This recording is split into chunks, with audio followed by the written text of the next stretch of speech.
everyone, this is Peak Entertainment and we are back again, and here now we have another video for you, and we're going to talk about Timothy Dalton and his role as James Bond, and whether his interpretation was underappreciated, and just a case of a great role which just came out at the wrong time.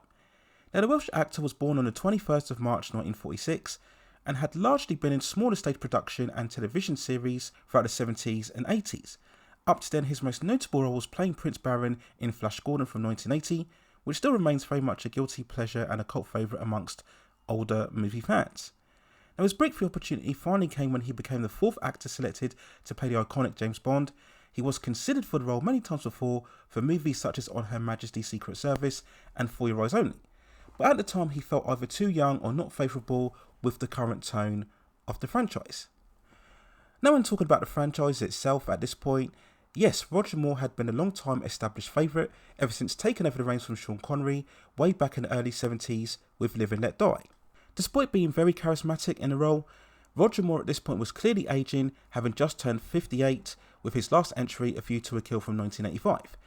And the franchise was sadly seeing diminishing box office returns in both Octopussy and A View to a Kill, and both the Broccoli family and MGM Studios both realised that fresh blood was needed. Now, Dalton ultimately got his first movie with The Living Daylights in 1987, and when we look at his overall performance in the role, he had much more of that steeliness and determination. Now, whilst I wouldn't say he was quite as charismatic as Roger Moore, he certainly carried much more of a conviction that Bond could become this hard-edged killer if required. There was a no-nonsense directness and much more ruthlessness within his portrayal. His version has been viewed as darker. Now, I wouldn't say it's quite that in terms of it being much more violent or psychopathic. I think people look at his direction much more in contrast to Roger Moore's, which in terms of a personality was much more jovial and brighter, really conveying much more of that adventurer persona. But Dalton really had everything going for a truly great James Bond. There was enough masculinity, but at the same time he wasn't this invulnerable superhuman. He has that classic dark hair look that Bond should always have. And again, there was enough conviction and credibility here. You would never doubt his overall presence or ability or competency, and that's something that James Bond should always have. And when we look at both of his movies overall, I think they're very solid. The Living Daylights first in 1987 functions enough with escapism and adventure for a Bond movie, though it doesn't really have any truly standout set pieces or a villain that's truly impactful. It's very watchable without being memorable. Now, A License to Kill from 1989 was the far superior entry. Whilst criticised for feeling much more like an Americanised action movie, it does have that hard edge, with a much more compelling, yes, revenge-driven story. It is more direct with some great stunts in both the beginning and the climactic act, and Robert Davies Sanchez makes for a much more impressionable villain that's not to be messed around with. And we also have two formidable Bond girls as characters, as well as their stunning beauty. And License to Kill is probably as close as we'll ever get to a James Bond gangster movie. So despite the merits of both movies, they somewhat underperformed and they didn't have the truly sensational invigoration that both MGM and the Broccoli family were looking for. By no means were they financial disasters. The Living Daylights made over $191.2 million on its release from a $40 million budget. License to Kill had a slight improvement, making $156.1 million from a $32 million budget. So both movies were profitable successes. But why didn't Dalton's portrayal truly capture the world's imagination as to what previous versions did? Well, as we came to the end of the 1980s, the action hero genre and character had changed so much more. We'd shifted from the likes of Raiders of the Lost Ark and Star Wars to the likes of Die Hard, Lethal Weapon and Predator, where the heroes and characters were a lot more rough around the edges, and a more suave, sophisticated James Bond perhaps felt a bit out of touch. And we also have to be honest here that the underperformance of Dalton's movies was likely impacted by the last couple of movies from the Roger Moore era.